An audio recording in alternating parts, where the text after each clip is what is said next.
राधा वल्लभ श्री हरिवंश। आज हमारे श्रीमद् भागवत का 80वां पाठ है, जिसमें ध्रुव वंश का वर्णन और राजा अंग का चरित्र। श्री सूत जी कहते हैं, सोनक जी, श्री मैत्रेय मुनि के मुख से ध्रुव जी के विष्णु पद पर आरूढ़ होने का वृत्तांत सुनकर विदुर जी के हृदय में भगवान विष्णु की भक्ति का उद्रेक हो आया और उन्होंने फिर मैत्रेय जी से प्रश्न करना आरंभ किया। विदुर जी ने पूछा, भगवत परायण मुने, ये प्रचेता कौन हैं, किसके पुत्र हैं, किसके वंश में प्रसिद्ध थे और इन्होंने कहाँ यज्ञ किया था? भगवान के दर्शन से कृतार्थ नारद जी परम भागवत हैं, ऐसा मैं मानता हूँ। उन्होंने पांचरात्र का निर्माण करके श्री हरि की पूजा पद्धति रूप क्रिया योग का उपदेश किया है। जिस समय प्रचेतागण स्वधर्म का आचरण करते हुए भगवान यज्ञेश्वर की आराधना कर रहे थे, उसी समय भक्त प्रभर नारद जी ने ध्रुव का गुणगान किया था। ब्राह्मण, उस स्थान पर उन्होंने भगवान की जिन जिन लीला कथाओं का वर्णन किया था, वे सब पूर्ण रूप से मुझे सुनाइए। मुझे उनके सुनने की बड़ी इच्छा है। श्री मैत्रेय जी ने कहा, विदुर जी, महाराज ध्रुव के वन चले जाने पर उनके पुत्र उत्कल ने अपने पिता के सार्वभौम वैभव और राज्य सिंहासन को अस्वीकार कर दिया। वह जन्म से ही शांत चित्त, आसक्ति शून्य और समदर्शी था तथा संपूर्ण लोकों को अपनी आत्मा में और अपनी आत्मा को संपूर्ण लोकों में स्थित देखता था।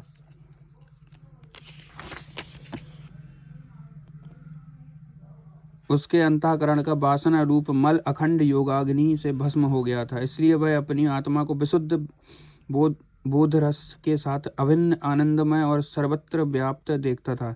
सब प्रकार के भेद से रहित प्रशांत ब्रह्म को ही वह अपना स्वरूप समझता था तथा अपनी आत्मा से भिन्न कुछ भी नहीं देखता था। वह अज्ञानियों को रास्ते और आदि साधारण स्थानों में बिना लपट की आग के समान मूर्ख, अंधा, बहरा, पागल अथवा गूंगा सा प्रतीत होता था। वास्तव में ऐसा था नहीं, इसलिए कुल के बड़े बूढ़े तथा मंत्रियों ने उसे मूर्ख और पागल समझकर उसके छोटे भाई भृमिपुत्र बत्सर को राजा बनाया। बत्सर की प्रेयसी भार्या स्वार्थी के गर्भ से पुष्पार्ण, तिग्मकेतु, इस, उर्ज, वसु और जय नाम के 6 पुत्र हुए। पुष्पार्ण के प्रभा और दोसा नाम की 2 स्त्रियां थीं। उनमें से प्रभा के प्रातः, मध्याह्न और सायं ये 3 पुत्र हुए। दोसा के प्रदोष, निशीथ और व्युष्ट ये 3 पुत्र हुए। व्युष्ट ने अपनी भार्या पुष्करणी से सर्वतेजा नामक पुत्र उत्पन्न किया। उसकी पत्नी अकुति से चक्षु नाम का पुत्र हुआ। चक्षुक मनवंतर में वही मनु हुआ। चक्षु मनु की स्त्री नड़वला से पुरु, कुस्य, त्रित, धूम्न, सत्वान, ऋत, व्रत, अग्निष्टोम, अतिरात्र, प्रघुम्न, शिबी और उल्मुक ये 12 सत्वगुणी बालक उत्पन्न हुए। इनमें से उल्मुक ने अपनी पत्नी पुष्पकर्णी से अंग, सुमता, ख्याति, कृतु, अंगरा और गय ये 6 उत्तम पुत्र उत्पन्न किए। अंग की पत्नी सुनीति के ने क्रूर कर्मा बेन को जन्म दिया, जिसकी दुष्टता से उद्विग्न होकर राजर्षि अंग नगर छोड़कर चले गए थे। प्यारे विदुर जी, मुनियों के वाक्य वज्र के समान अमोघ होते हैं। उन्होंने कुपित होकर बेन को शाप दिया और जब वह मर गया तब कोई राजा न रहने के कारण लोकों में लुटेरों के द्वारा प्रजा को बहुत कष्ट होने लगा। यह देखकर उन्होंने बेन की दाहिनी भुजा का मंथन किया, जिससे भगवान विष्णु के अंशावतार आदि सम्राट महाराज पृथु प्रकट हुए।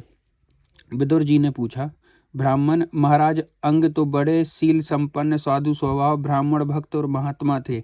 उनके बैन जैसा दुष्ट पुत्र कैसे हुआ, जिसके कारण दुखी होकर उन्हें नगर छोड़ना पड़ा? राजदंडधारी बेन का भी ऐसा क्या अपराध था जो धर्मज्ञ मुनीश्वरों ने उसके प्रति शाप रूप ब्रह्मदंड का प्रयोग किया? प्रजा का कर्तव्य है कि वह प्रजापालक राजा से कोई पाप बन जाए तो भी उसका तिरस्कार न करे, क्योंकि वह अपने प्रभाव से 8 लोकपालों के तेज को धारण करता है। ब्राह्मण, आप भूत भविष्य की बातें जानने वाले सर्वश्रेष्ठ हैं, इसलिए आप मुझे सुनीता के पुत्र बेन की सब करतूतें सुनाइए। मैं आपका श्रद्धालु भक्त हूँ। श्री मैत्रेय जी ने कहा, विदुर जी, एक बार राजर्षि अंग ने अश्वमेघ महायज्ञ का अनुष्ठान किया।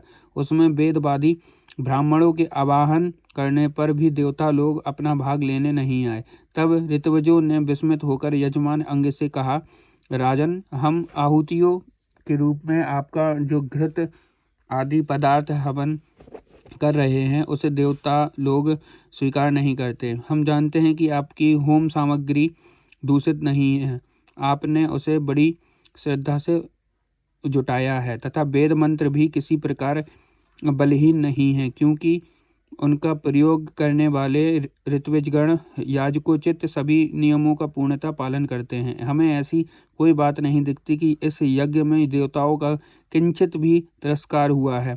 फिर भी धर्माध्यक्ष देवता लोग क्यों अपना भाग नहीं ले रहे? श्री मैत्रेय जी कहते हैं, ऋत्विजों की बात सुनकर यजमान अंग बहुत उदास हुए। तब उन्होंने याजकों की अनुमति से मौन तोड़कर सदस्यों से पूछा, सदस्यों, देवता लोग आवाहन करने पर भी यज्ञ में नहीं आ रहे हैं और ना सोमपात्र ही ग्रहण करते हैं। आप बतलाइए, मुझसे ऐसा क्या अपराध हुआ है?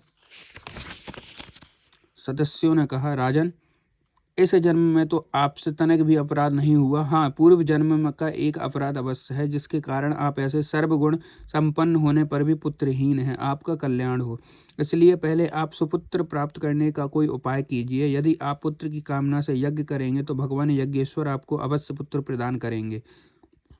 जब संतान के लिए साक्षात यज्ञ पुरुष श्री हरि का आवाहन किया जाएगा, तब देवता लोग स्वयं ही अपना अपना यज्ञ भाग ग्रहण करेंगे। भक्त जिस जिस वस्तु की इच्छा करता है, श्री हरि उसे वही वही पदार्थ देते हैं। जिनकी उनकी जिस प्रकार आराधना की जाती है, उसी प्रकार उपासक को फल भी मिलता है। इस प्रकार राजा अंग को पुत्र प्राप्ति कराने का निश्चय कर ऋतुविजों ने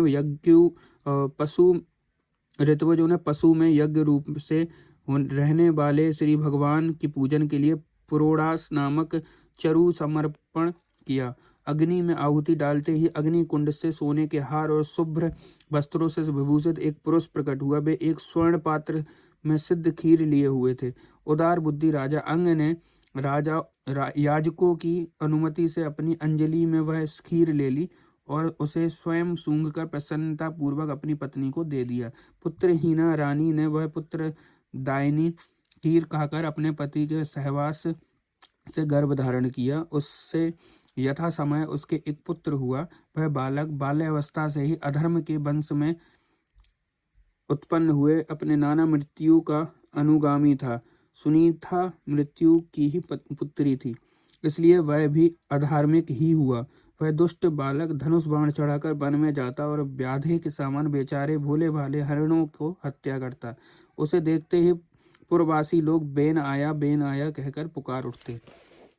वह ऐसा क्रूर और निर्दयी था कि मैदान में खेलते हुए अपनी बराबरी के बालकों को पशुओं की भांति बलात्कार से मार डालता।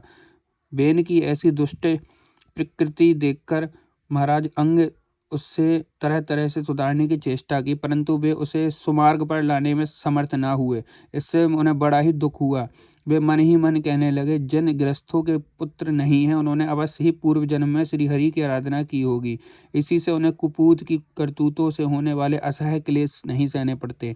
जिसकी करनी से माता पिता का सारा सुयश मिट्टी में मिल जाए, उसे अधर्म का भागी होना पड़े, सबसे विरोध हो जाए, कभी न छूटने वाली चिंता मोल लेनी पड़े और घर भी दुखदायी हो जाए, ऐसी नाम मात्र संतान के लिए कौन समझदार पुरुष ललचावेगा? वह तो आत्मा के लिए एक प्रकार का मोहमय बंधन ही है। मैं तो सपूत की उपेक्षा कुपूत को ही अच्छा समझता हूँ, क्योंकि सपूत को छोड़ने में बड़ा क्लेश होता है। कुपूत को घर को नरक बना देता है, इसलिए उसे सहज ही छुटकारा हो जाता है। इस प्रकार सोचते सोचते महाराज अंग को रात में नींद नहीं आई। उनका चित्त गृहस्थी से विरक्त हो गया। वे आधी रात के समय बिछौने से उठे। इस समय बेन की माता नींद में बेसुध पड़ी थी। राजा ने सबका मुंह छोड़ दिया, उसी समय किसी को भी मालूम ना हो। इस प्रकार चुपचाप उस महान ऐश्वर्य से भरे राजमहल से निकलकर वन को चले गए। महाराज विरक्त होकर घर से निकल गए। यह जानकर सभी प्रजाजन, पुरोहित, मंत्री, सुहद्रगण और आदि अत्यंत शोकाकुल होकर पृथ्वी पर उनकी खोज करने लगे। ठीक वैसे ही जैसे योग का यथार्थ रहस्य न जानने वाले पुरुष अपने हृदय में छिपे हुए भगवान को बाहर खोजते हैं। जब उन्हें अपने स्वामी का कहीं पता न लगा, तब वे निराश होकर नगर में लौट आए और वहाँ जो मुनिगण एकत्रित हुए थे उन्हें यथावत प्रणाम करके उन्होंने आंखों में आंसू भरकर महाराज के न मिलने का वृतांत सुनाया। श्री कृष्णाम चरणस्तु।